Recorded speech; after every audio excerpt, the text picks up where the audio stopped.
बड़े फक्कड़ साधु, अवधूत महात्मा जिन्हें कहा जा सकता है। पूर्व में गृहस्थ थे, बाद में फिर उन्होंने निर्मोही अखाड़ा से संन्यास दीक्षा।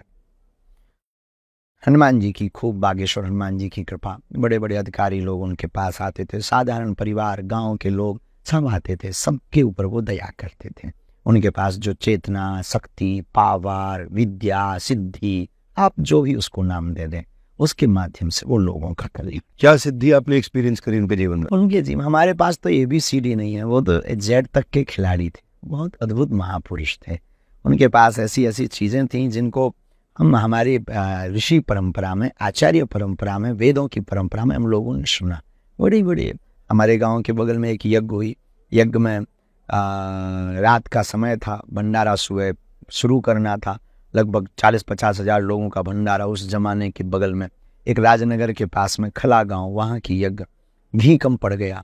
पुराना जमाना, उस वक्त वाहन होते नहीं थे, तो वो विराजमान थे, तो उन्होंने पानी, एक कुंड का पानी था, उसको ये 3 टीन पानी मंगा करके वो कढ़ाई में डलवा करके पूरी बनवा दी। ऐसी ऐसी लीलाएं उनके पास, ऐसी ऐसी सिद्धियां, और फिर लोगों का भला। कहीं महाराज शास्त्रों में कई सिद्धियों का वर्णन होता है। एक दफा एक न्यूज चैनल वाले मुझसे इंटरव्यू ले रहे थे, मैं भगवत गीता में बहुत चर्चा करता हूँ, आपके बारे में बार बार सवाल कर रहे थे। मैं बोला मैं उनको उतना जानता नहीं। नहीं, उनके पास सिद्धि है, सिद्धि है। तुमने बोला सिद्धियां होती है, 8 सिद्धियां बताई गई हैं, तो उसमें अलग प्रकार की अनिमल, लघिमा, कामा, वशीता, कितनी प्रकार की सिद्धियां हैं। तो अब आप ये बताइए कि किसी को सिद्धि प्राप्त करनी, आपने कैसे प्राप्त करी? क्या आप कृपा सिद्ध है या साधना सिद्ध है? ये सिद्धि कैसे आई दादाजी के पास, आपके पास?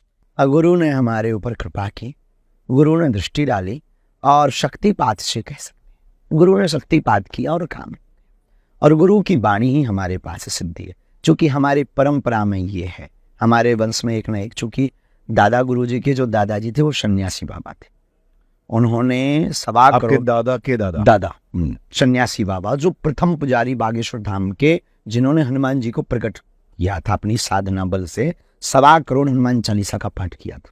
उस वक्त एक पैर पर वो प्रकट हुए, हनुमान जी महाराज का साक्षात्कार हुआ, तब उन्होंने कहा था कि तुम्हारे वंश का एक न एक यहाँ सेवा करेगा। शुक्ल वंश, गर्गोत्रीय ब्राह्मण थे, और जाओ यहाँ पर जो भी आएगा वो मुस्कुराता हुआ जाए।